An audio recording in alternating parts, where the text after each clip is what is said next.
पंचमी, कौन सी तिथि? पंचमी, चाहे वो शुक्ल पक्ष की हो चाहे वो कृष्ण पक्ष की। शिव महापुराण की कथा कहती है आपको सुख अनुभव हो जाए। कार्य सिद्ध। जिंदगी में कभी संपदा कम नहीं हो सकती, संपदा बढ़ती चली जाती है। संपदा घट नहीं सकती, बढ़ेगी और घटेगी। कष्ट नहीं आ सकता, रोग बीमारी तकलीफ नहीं आ सकती। आपके लिए तो लाभदायक है, समझ लो ये कथा। शास्त्र कहता है कि जिसके घर में संपदा की कमी हो, पैसा आ ही नहीं रहा हो, सब तो उलझ गया हो, बहुत टेंशन चल रहा हो, पंचमी तिथि के दिन गन्ने का रस जानते हो, ईख का रस, गन्ने का रस तुलसी जी के क्यारे में हाथ में लेकर 7 बार अपना नाम और गोत्र बोलकर छोड़ दो। जिंदगी में 3 साल में तो करोड़पति बनकर बैठ जाओगे, कभी लक्ष्मी की कमी नहीं आ सकती। तैयारी में बैठे रहोगे कि फिर पंचमी तिथि आए। 3 मंत्रों का स्मरण शिव महापुराण में कहा गया है। पहला ओम नमः शिवाय, दूसरा मार्कंडू जी के पुत्र मार्कंडेय, मार्कंड के पुत्र मार्कंडेय, मार्कंडेय जी की उम्र थी मात्र 12 वर्ष जीवित रहने की, पर पिताजी ने कह दिया था कि तू शंकर का भजन कर, तू शिव का स्मरण कर। अगर तूने शंकर का भजन करा तो यह पक्का है कि अकाल मृत्यु वो मरे जो काम करे चंडाल का, काल उसका क्या बिगाड़े जो भक्त हो महाकाल का। काल का हरण करने वाला एक ही हो सकता है, वो महाकाल हो सकता है, उसके सिवा कोई नहीं। मार्कंडेय जी से कहा तेरी उम्र 12 वर्ष की है, केवल 12 वर्ष।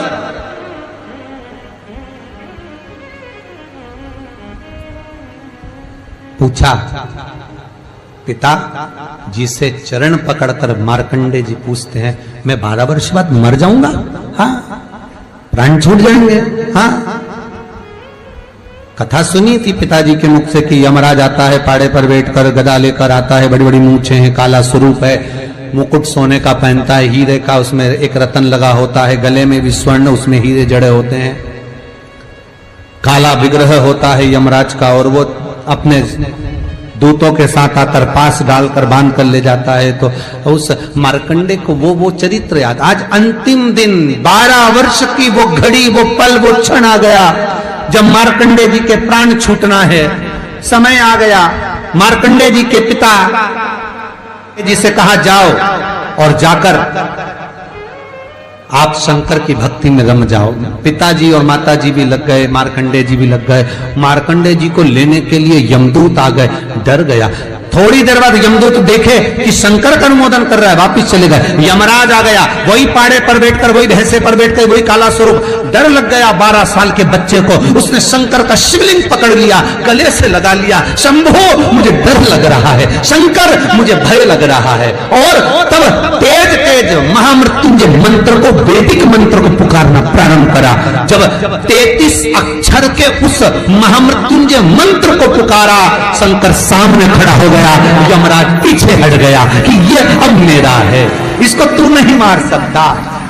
वो 33 अक्षर के मंत्र का उच्चारण जब उस मार्कंडेय जी ने करा, देवता जान गए कि इस मंत्र की मूलता क्या है। पहला मंत्र ओम नमः शिवाय, दूसरा मंत्र जम के बोलो महामृत्युंजय मंत्र, और तीसरा मंत्र वही श्री शिवाय नमस्तुभ्यम। ध्यान दीजिएगा, मंत्र के 3 क्रम है, वैदिक, तांत्रिक, शाब्दिक। मंत्र के 3 क्रम है। तीनों मंत्र देख लीजिए, तीनों का क्रम देख लीजिए। महामृत्युंजय मंत्र वैदिक मंत्र है। इसको जब ब्राह्मण जपता है, कुशा का आसन बिछाकर, मौन रहकर, घट की जिह्वा से जपता है। अगर याद नहीं रहता तो भी धीमा धीमा बोलता है, तेज नहीं। महामृत्युंजय का जाप अनुष्ठान, सामने कलश स्थापन कर कर प्रेम से 1100, 11,000, 1,25,00,000 अनुष्ठान किया जाता है। ओम नमः शिवाय का जाप चलते फिरते किया जा सकता है। श्री शिवाय नमस्तुभ्यम शाब्दिक मंत्र है। इस मंत्र का प्रयोग के लिए ना आसन की जरूरत है, ना तब साधना की जरूरत है। जब जप रहे हो शंकर साक्षी।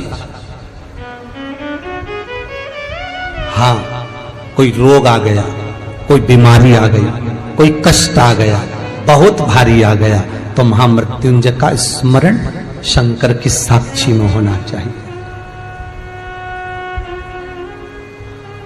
वो 33 अक्षर का महामृत्युंजय मंत्र, वैदिक मंत्र, शिव की साक्षी में। पर दुनिया के लोग आज वो चिल्ला चिल्ला के उस मंत्र का स्मरण करते हैं, वो श्रेष्ठ नहीं है। नहा रहे हो, सोचादित कर्म में जा रहे हो और वो डब्बा लगा दिया,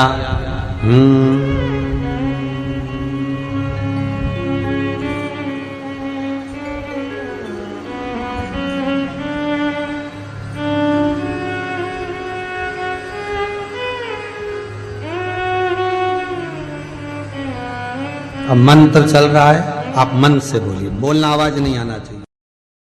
आज भी स्कंद पुराण कहती है कि भगवान शंकर ने अन्नपूर्णा के दरवाजे पर पहुंचकर जब काशी में भिक्षा मांगी थी तो अन्नपूर्णा ने कहा था, ए शंकर, मैं उस गरीब से गरीब व्यक्ति का भी भंडार भर के रखूंगी, बस एक गलती नहीं होना चाहिए कि जहां भोजन बने उस स्थान पर बैठकर, उस स्थान पर खड़े होकर भोजन बनाते समय उस भंडार गृह में जूता नहीं होना चाहिए।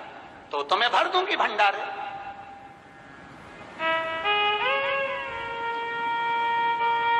जिस प्लेटफॉर्म पर खड़े होकर माताएं भोजन बनाती ना, सब्जी बगाड़ती, वहीं पे हाथ में लेके चख लेती।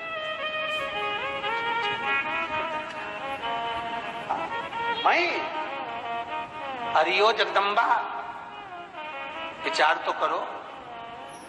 भले तुम भगवान को भोग नहीं लगा रही पर पति तो परमेश्वर है। भले तुम भगवान को भोग नहीं लगा रही पर पति तो परमेश्वर है। पति के लिए कहा परमेश्वर, मतलब भले भगवान की तुमने सेवा नहीं करी, भले अर्चना नहीं करी, भले पूजन नहीं करी, पर पति तो परमेश्वर है। सब में तो वही समाया। घर में जो सास रहती है वो भी तो मां है, जो पिता रहता है वो भी तो बद्रीनारायण है। महाराज फिर क्यों चक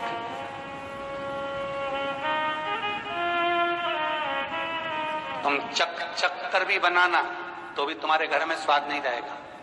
और जिस मंदिर में, आश्रम में, भंडारे में जब तक भगवान का भोग नहीं लगता तब तक चखा नहीं जाता, चाहे नमक डला ना डला, मिर्ची डली ना डली, शक्कर डली ना डली, भंडारे के भोजन में जो मिला दिया, आखिरी में फिर भगवान ने अगर पा लिया तब चखा गया कि अब भोजन में स्वाद है कि नहीं है।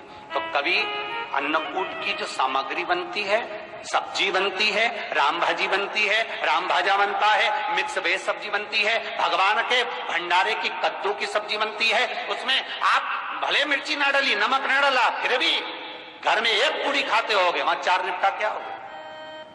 क्यों? क्योंकि वहां अन्नपूर्णा स्वयं देने के लिए तैयार खड़ी है। और हमारे घर में तुम चक के बना रही, बेटे को दूध भी दे रही तो बोतल में से 2 बूंद टपका के पहले चक ले रही। बाहर चले जाओ, बाहर चख सकते हो, बाहर जाकर पाओ, फिर बच्चे के लिए दूध में शक्कर मिला लो। चाय बनाते हुए गैस के ऊपर चाय रखी है, मई उकल रही, मई से चाय की चन्नी से लेके फिर चख गई। कैसे आए रे अन्नपूर्णा, ये तो बताओ। लोग कहते हैं हमारे घर में सारा सुख है गुरुजी, पर शांति नहीं है। हमारे शांति ना जाने चली गई क्योंकि किचन में किचकिच भरा गई। शांति कहां से होगी?